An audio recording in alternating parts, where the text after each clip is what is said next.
Those are pictures of the aftermath, and this is of a disruption in Kwara State in north-central Nigeria, where the governorship primary of the People's Democratic Party took place due to an alleged imposition of a candidate on their party members. The exercise, which started peacefully, was abandoned midway during the voting after it was discovered that the ballot papers had already been marked with the name of an aspirant.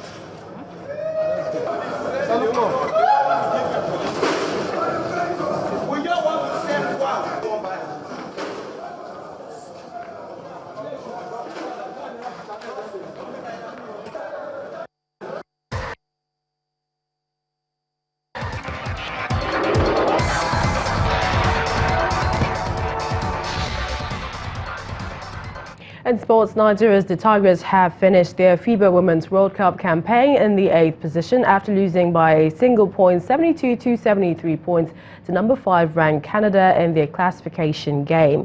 The Canadians dominated the first quarter 21-17, with Nigeria totally dominating the second quarter 18-9. The following quarter saw both sides level at 19-all and the final quarter in favor of the Canadians 24-18. Once again, Evelyn Akato led the way with 13 points and 11 rebounds, but it was not enough for the reigning African champions.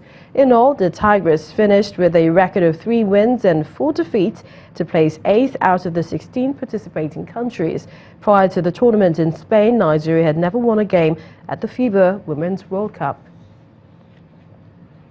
Europe has held off a valiant final day comeback from a rejuvenated Team USA to regain the Ryder Cup after a tense, dramatic and historic afternoon at Le Golf National. Open champion Francesco Molinari beat Phil Mickelson 4-2 to get Europe to the 14.5-point winning mark before Sergio Garcia won to become the Ryder Cup's leading point scorer with 25.5. The Americans, trailing 10-6, had threatened to by comeback by winning 3.5 of the first 5 single points, but Europe's John Ram, Ian Poulter and Olesen all won their matches.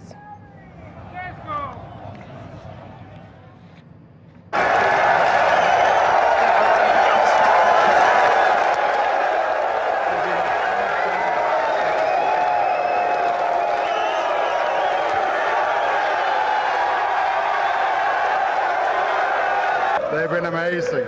Just the 12 of them has just been unbelievable.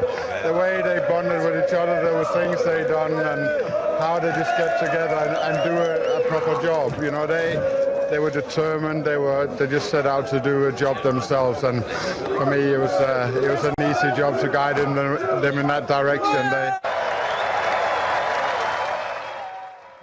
Meanwhile, US Ryder Cup captain Jim Furyk is proud of his plays after a heavy defeat by Europe, acknowledging that the team was simply outplayed.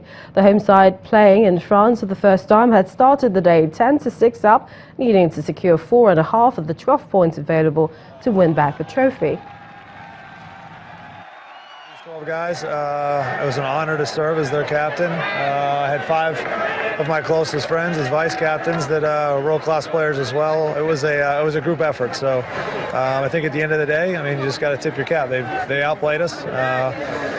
Thomas was a better captain this week, and you know, I've got nothing else more to say other than we got outplayed. Well, moving on to the racetrack, Lewis Hamilton has taken a giant step towards a 5th World Championship with victory in the Russian Grand Prix.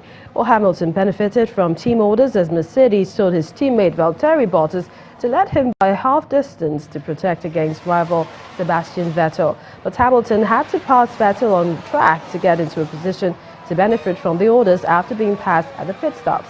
The Briton is now 50 points ahead in the title race with a maximum 125 still available in the remaining 5 races.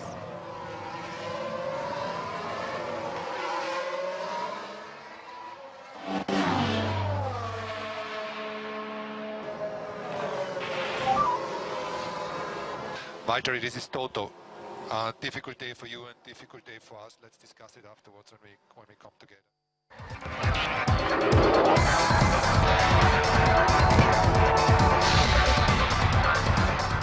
Anyway, Away from sports, no fewer than 832 people have been killed in a 7.5 magnitude earthquake and tsunami that struck the Indonesian island of Sulawesi. According to the Red Cross, more than 1.6 million people have been affected by the natural disaster, describing it as a tragedy that could get much worse.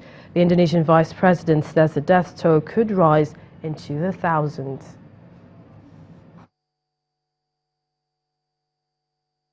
The quake triggered tsunami waves as high as 6 meters, while strong aftershocks continued to hit the island after the earthquake struck on Friday.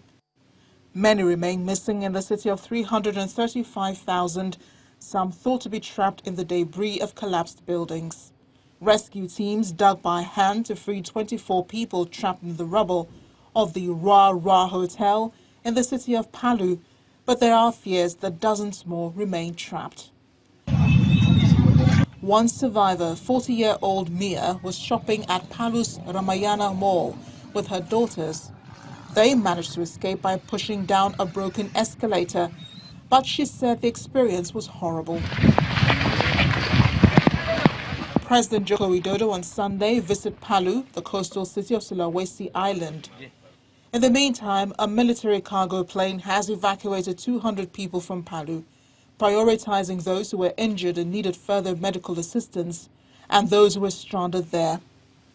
With the death toll filtering in from other parts of Indonesia, authorities are bracing for worse to come. And the main news again.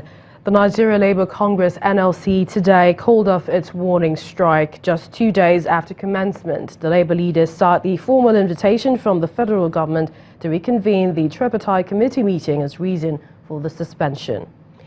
It's been a war of words between the two governorship candidates of the All Progressives Congress in Lagos State ahead of the primaries tomorrow. And we told you how a 7.5 magnitude earthquake and tsunami killed over 800 people in the Indonesian island of Sulawesi. And that's News at 10 tonight. Many thanks for watching. I'm Millicent Walker. Happy 58th anniversary. Good night.